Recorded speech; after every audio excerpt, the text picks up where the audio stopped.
말씀 사무엘하 5장 22절로 25절의 말씀입니다. 사무엘하 5장 22절부터 25절까지의 말씀입니다. 다 같이 한 목소리로 합독하겠습니다. 블레셋 사람들이 다시 올라와서 르바임 골짜기에 가득한지라. 다윗이 야훼께 여쭈니 이르시되 올라가지 말고 그들 뒤로 돌아서 뽕나무 숲을 맞은편에서 그들을 기습하되 뽕나무 꼭대기에서 걸음 걷는 소리가 들리거든 곧 공격하라. 그때에 야훼가 너보다 앞서 나가서 블레셋 군대를 치리라 하신지라. 이에 다윗이 야훼의 명령대로 행하여 블레셋 사람을 쳐서 게바에서 게셀까지 이르니라. 아멘. 오늘 함께 봉독한 사무엘하 5장 22절로 25절까지의 말씀을 가지고 왜 기도해야 할까요? 라는 제목으로 함께 말씀의 은혜를 나누겠습니다. 다윗이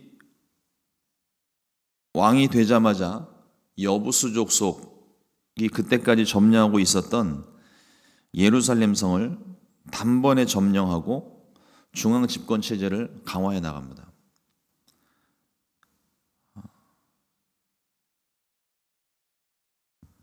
오늘 말씀 전체 단락 중에 앞부분을 보면 다윗이 헤브론에서 얻은 자녀들 뿐만 아니라 예루살렘에서도 자녀들을 얻은 사실을 기록을 하고 있습니다.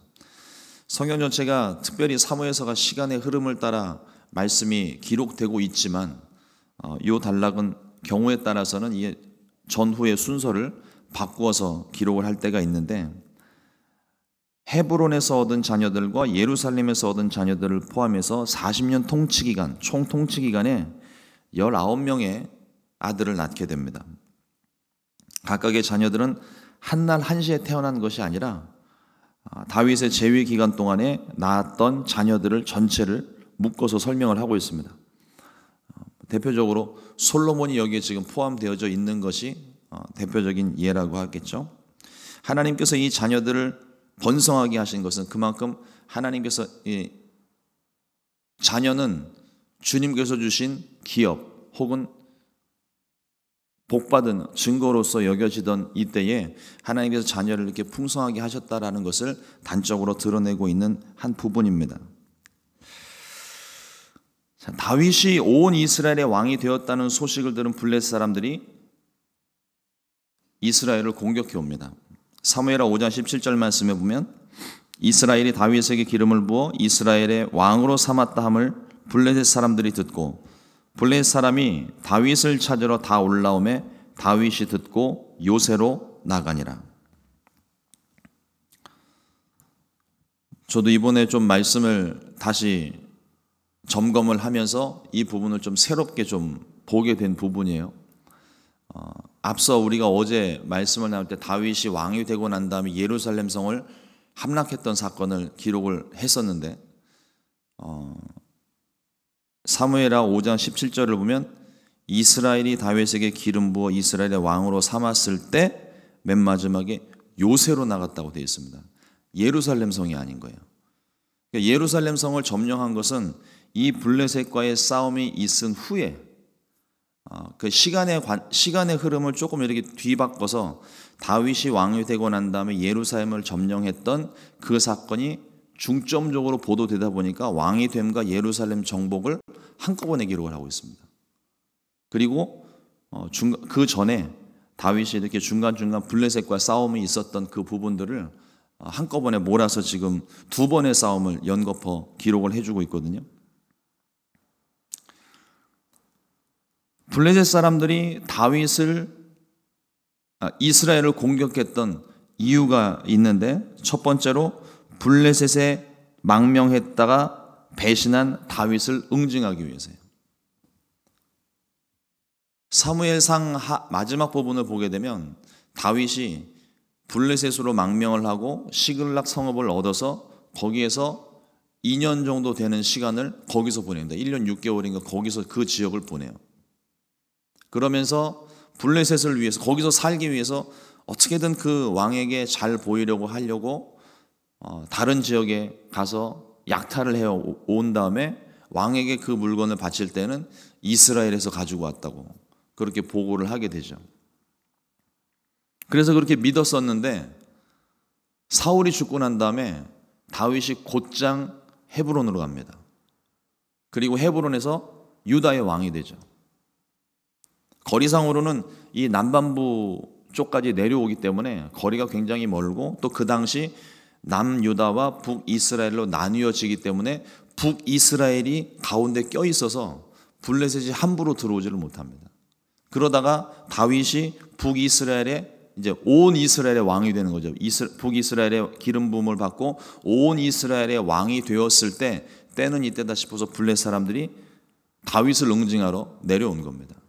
그리고 또 한 가지는 남유다의 왕으로서만 존재할 때는 별로 그렇게 신경 쓸 일이 아닌데 온 이스라엘의 왕이 된다면 자신들에게는 두려운 대적이 될 수 있기 때문에 다윗이 더 힘을 얻기 전에 먼저 사전에 차단을 해야 된다는 생각에 블레셋이 공격을 해 들어옵니다. 이때 다윗이 하나님께 뜻을 구합니다.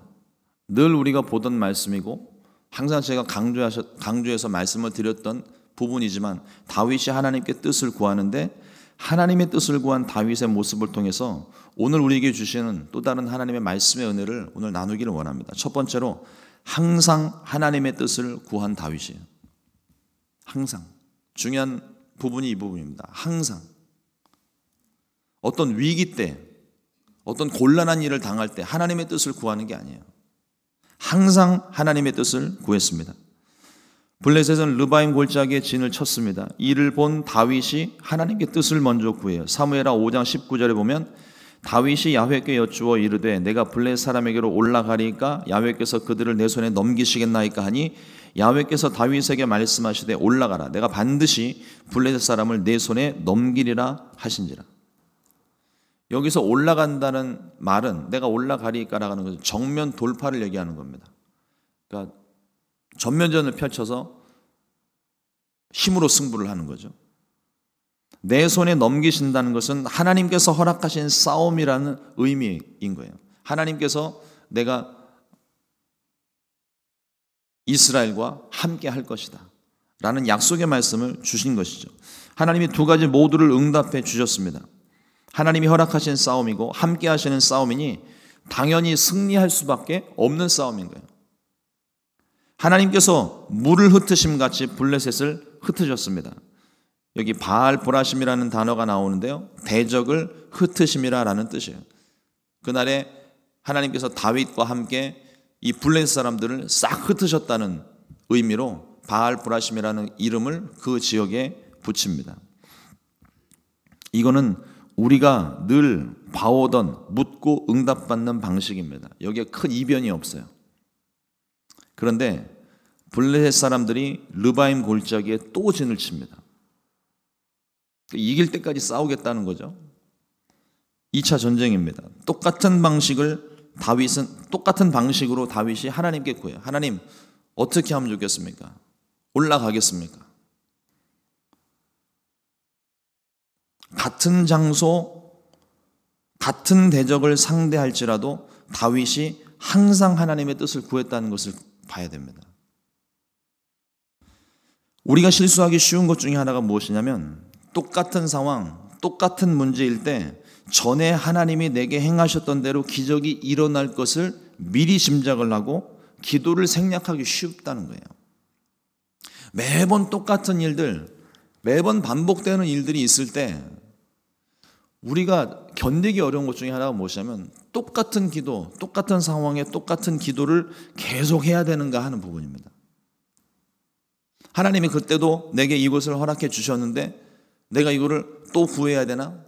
저번에도 이렇게 하셨으니까 이번에도 이렇게 똑같이 해주시겠지? 그럼 우리의 생각인 거죠.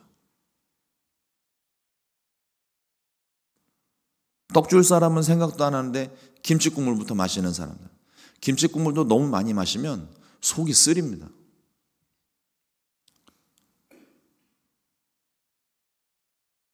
똑같은 상황, 똑같은 문제, 똑같은 조건일지라도 매번 하나님께 기도하고 응답받는 것이 필요합니다.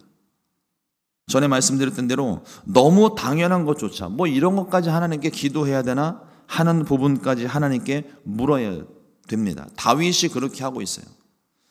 블레셋 사람들이 공격해 왔고 한번 물리쳤습니다.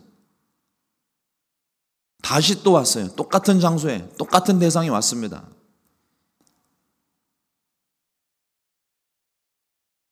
그때마다 다윗은 하나님께 물었습니다.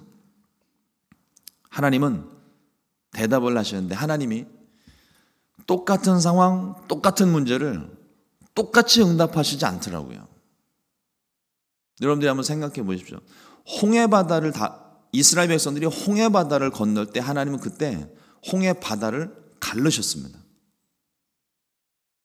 그런데 이스라엘 백성들이 요단 강물을 건널 땐 언약궤를 통하여 물이 멈추어지게 끊어버리셨어요.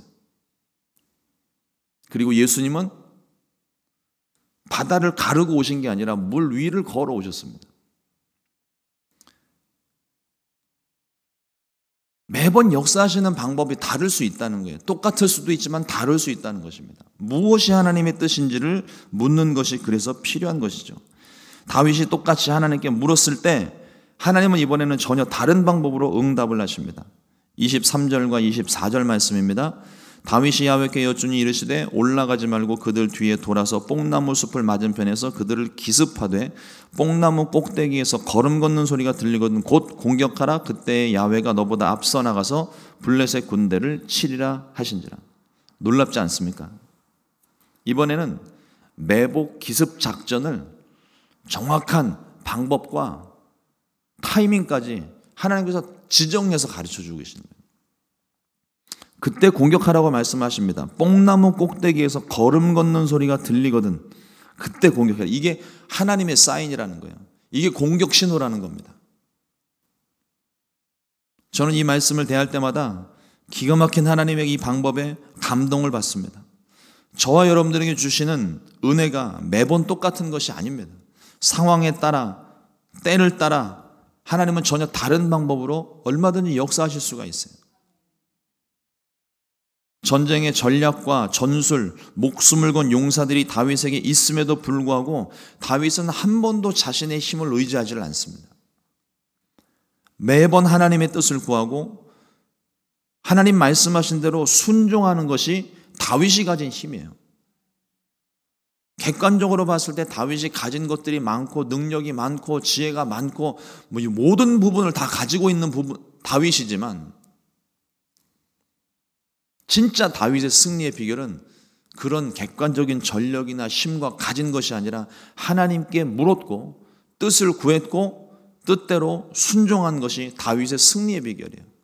이건 다윗에게만 적용되는 게 아닙니다. 저와 여러분들 모두가 마찬가지. 하나님께서 어떻게 내게 말씀하시는가 그 말씀을 듣고 말씀에 순종하면 하나님께서 저와 여러분들의 삶을 형통하게 해주십니다.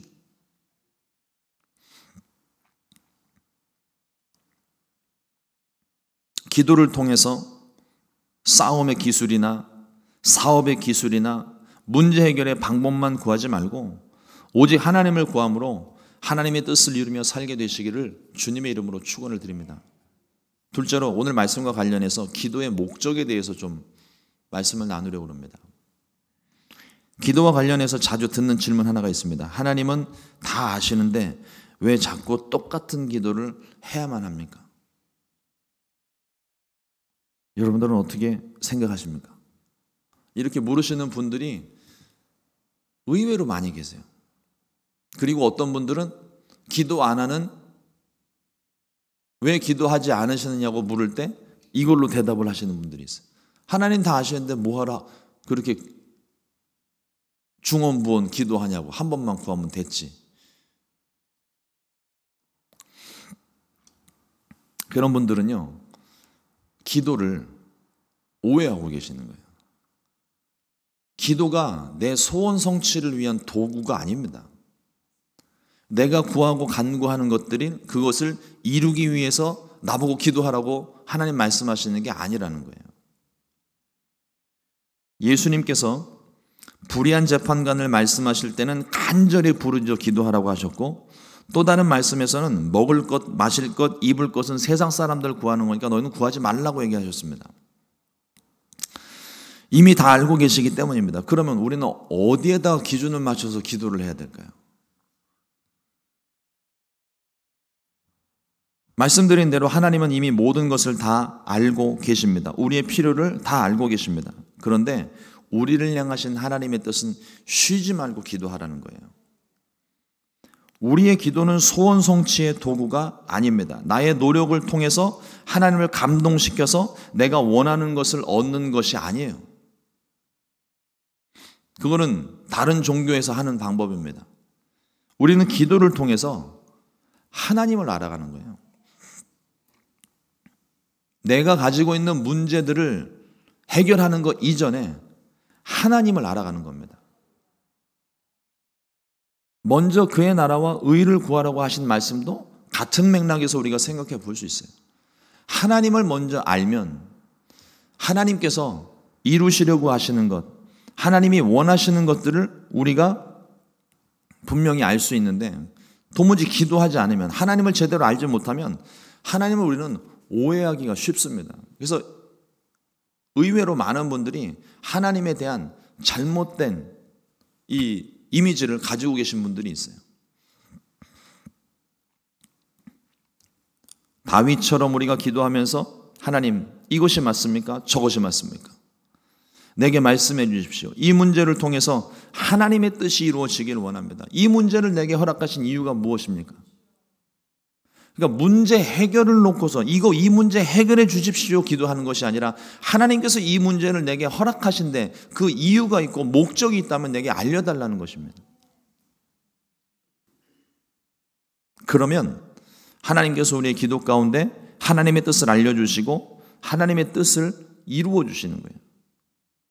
하나님의 뜻을 깨달을 때, 하나님의 뜻이 이루어질 때, 그때 문제가 해결되는 거예요. 그 문제는 어떤 방식으로 해결될지는 모릅니다. 내가 원하는 방식이 될 수도 있고 내가 원하지 않는 방식이 될 수도 있어요.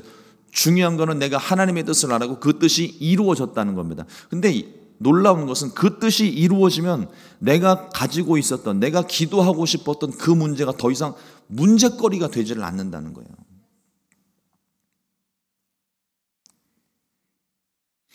이와 같은 교제를 통해 우리는 하나님을 더 깊이 알게 되고 더욱 사랑하게 됩니다. 그리고 그동안 너무나도 당연하게 여겨왔던, 너무 당연해서 감사하지 못했던 것들까지도 감사를 시작하게 됩니다. 하나님의 뜻과 사랑을 더 깊이 알았기 때문이죠. 이미 받은 복에 대한 감사를 하기 위해 기도하라고 하시는 거예요. 기도하는 중에 내가 그동안 감사하지 못했던 것들이 깨달아지고, 이게 얼마나 놀라운 것인지 깨닫고 감사가 나오는 것입니다. 우리를 향하신 하나님의 뜻을 알고 하나님과 더 친밀한 사귐을 갖기 위해 쉬지 말고 기도해야 할 줄로 믿습니다. 특별히 기도가 안 되신다고 요청하시는 분들이 있으세요. 그분들을 위해서 기도는 하지만 제가 항상 말씀드리는 것들이 하나 있습니다. 이건 제 경험이니까요. 기도의 줄이 잡히지 않을 때 제가 쓰는 방법은 로마서 8장 26절 말씀을 근거로 하나님께 기도하는 겁니다. 이와 같이 성령도 우리의 연약함을 도우시나니 우리는 마땅히 기도할 바를 알지 못하나 오직 성령이 말할 수 없는 탄식으로 우리를 위하여 친히 간구하시느니라. 말할 수 없는 탄식으로 우리를 위해 친히 간구하시는 성령님께 의지하고 기도를 하는 거예요. 제가 전에 사역을 하는 동안에 새로운 부서를 가서 그곳에서 무엇을 어떻게 해야 될지도 전혀 경험도 없고 아무것도 없는 그런 완전 무지한 상태에서 그 사역을 시작하는데 뭐를 어떻게 기도해야 될지를 모르겠더라고요. 그래서 한 몇 주 동안은 그냥 멍하니 앉아 있었어요. 기도 시간에 가만히 앉아서 뭐를 어떻게 해야 될까 이러면서 혼자 막 중얼중얼거리면서 기도를 했는데, 어느 날 갑자기 말씀을 읽다가 이 말씀이 확 제 마음 가운데 들어온 거예요. 그래서 이 말씀을 붙잡고 기도를 했습니다. 하나님, 저에게 기도를 가르쳐 주십시오. 내가 무엇을 구해야 될지 제게 말씀해 주십시오. 말씀하기 싫으시면 그냥 제 입을 붙잡고 하나님이 기도를 끌어가십시오. 하나님께 다 맡기겠습니다. 말할 수 없는 탄식으로 저를 위해서 친히 기도해 주세요. 놀랍게도요, 이 기도가 끝남과 동시에 기도가 나오기 시작하는데, 제가 저는 그 상황과 배경을 전혀 알지 못하는 상황에서 하나님께서 그 일을 제 마음 가운데 주시고 기도를 하게 하시는데, 그래서 아주 중요한 몇 가지 프로젝트들이 그 기도 가운데 그렇게 세워지고 만들어지게 되더라고요. 그러니까 그것이 나의 생각으로 된 것, 한 번도 그걸 생각해 본 적이 없고, 한 번도 저는 그 부서와 조직을 알지를 못하니까, 깨닫지를 못하니까, 그래서 뭘 어떻게 해야 될지 모르는 상황인데 하나님이 갑자기 기도를 하기 시작하시고 방언으로 기도하게 하시고, 또 어떤 때는 생각지 못한 부분들을 생각나게 하셔서 하나님께서 그 일을 행하시는 것들을 제가 경험을 했습니다.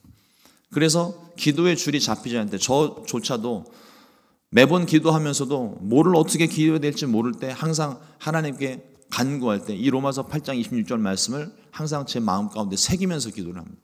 말할 수 없는 탄식으로 우리를 친히 간구하시는 성령께서 이 시간 나의 기도를 도와주십시오. 하나님이 기도하십시오. 하나님 기도를 이끌어 주십시오. 내가 내 뜻대로 구하지 않게 하시고 하나님의 뜻을 구할 수 있게 해주십시오. 그러면 그때마다 하나님께서 매번 하나님의 방법으로 이것들을 알려주시는 것입니다. 오늘 다윗의 기도를 본받아 하나님의 뜻을 분별할 수 있게 되시기를 주님의 이름으로 축원을 드립니다. 기도 응답이 목적이 아니라 하나님을 아는 게 목적이에요. 하나님의 뜻을 분별하는 게 목적이에요. 야고보서 1장 5절 말씀에 너희 중에 누구든지 지혜가 부족하거든 모든 사람에게 후히 주시고 꾸짖지 아니하시는 하나님께 구하라. 그리하면 주시리라. 하나님은 하나님의 뜻을 우리에게 알려주기를 원하고 계세요. 내가 하나님의 뜻을 알기 원하는 그 간절함보다 하나님께서 우리에게 그 뜻을 알려주시기 원하는 간절함이 훨씬 더 커요. 어떻게든 이 뜻을 알려주고 싶어 하시고 그걸 알아야 우리들이 그 뜻대로 행할 수 있으니까. 우리보다 하나님이 더 간절하시기 때문에 우리가 구하기만 한다면 그 지혜를 우리 가운데 베풀어 주시고 그 뜻을 알 수 있게 도와주시는 것입니다. 또한 이와 같이 다윗과 같이 하나님과 친밀한 교제, 더 깊은 교제를 나눌 수 있게 되시기를 주님의 이름으로 축원합니다. 마지막으로 하나님의 뜻을 알 때까지 쉬지 말고 기도하세요. 때로는 내가 너무 완벽하다고, 내가 너무 간절하다고 그렇게 하나님 앞에 막 기도를 하는데 때로는 그게 하나님의 뜻이 아닐 수 있습니다. 너무 급해서 간절해서 하나님께 기도를 시작을 하지만 그게 하나님의 뜻이 아닐 때가 있어요. 그러면 이게 하나님의 뜻이 아닌가 그러고 기도를 쉴 것이 아니라 하나님의 뜻을 달라고, 가르쳐 달라고 구해야 되고, 어느 순간에 보면 내가 기도를 쉬지 않고 계속 기도를 하고 있다 보면 나의 기도가 어느 순간에 갑자기 확 바뀔 때가 있습니다. 그건 하나님께서 기도를 바꾸시는 거예요. 뜻을 가르쳐 주시고 뜻대로 구할 수 있게 우리를 인도하시는 것입니다. 그러므로 기도 응답이 있을 때까지, 그러니까 하나님이 내 기도를 바꾸셨다는 게 그게 하나님이 내 기도를 거절하시거나 응답 안 하셨다는 의미로 보시면 안 돼요. 그게 응답인 거예요. 그게 하나님의 뜻이라고 가르쳐 주시는 것입니다. 그거를 깨달을 수 있는 것이 지혜이고, 그 지혜는 하나님께 구하면 얼마든지 우리 가운데 베풀어 주시는 것입니다. 이러므로 하나님께서 우리의 기도를 도우시고 반드시 하나님의 뜻을 알게 하실 것입니다. 오늘도 저와 여러분들이 기도할 때, 또 앞으로도 계속 기도할 때 하나님을 구하고 하나님을 더 깊이 알아가고 하나님의 뜻을 분별할 수 있는 저와 여러분 될 수 있기를 주님의 이름으로 축원을 드립니다. 기도하겠습니다. 하나님, 오늘도 주님께서 우리 가운데 기도에 대해서 말씀해 주시고 이 다윗을 통하여 하나님과 교제하는 것이 어떠한 것인지 우리에게 분명히 알게 해주시니 감사합니다. 다윗이 구할 때마다 하나님은 응답하셨고 또 하나님은 구체적인 방법으로 우리의 생각을 뛰어넘는 놀라운 방법으로 하나님께서 그 모든 일들을 이루어 가셨음을 오늘 말씀을 통해 봅니다. 하나님, 우리도 다윗처럼 되기를 원합니다. 하나님과 친밀한 교제 속에 하나님께 묻고 또 물어서, 너무 세밀한 것까지 하나님께 물어서 하나님의 뜻이 무엇인지를 분별할 수 있는 우리의 삶이 될 수 있게 해주시고, 하나님, 그 말씀이, 그 뜻이 우리 가운데 임하였을 때 내 뜻과 다르다고 그 뜻을 거절한 일 없게 하여 주옵소서. 주님 말씀이 들려졌다면, 주님의 뜻을 분별하였다면 하나님 그 뜻에 온전히 순종하고 믿음으로 결단할 수 있게 우리 가운데 역사하여 주시옵소서. 하나님, 기도의 줄이 잡히지 않아 방황하는 우리 모습을 주님께서 불쌍히 여기시고 말할 수 없는 탄식으로 우리를 위해 친히 간구하시는 성령께서 임하셔서 그 입술을 붙잡으시고 생각을 붙잡으시고 하나님의 뜻을 구할 수 있게 우리를 도와주시옵소서. 우리를 도우시는 성령께서 오늘도 우리와 함께 동행하실 줄로 믿습니다. 가는 곳마다 주님의 뜻을 구할 수 있게 하시고 가는 곳마다 주님의 뜻을 분별할 수 있게 하셔서 오늘 하루 주님의 뜻을 이루는 날이 될 수 있게 우리 가운데 역사하여 주시옵소서. 믿사옵고 감사드리며 예수님의 이름으로 기도드렸습니다. 아멘.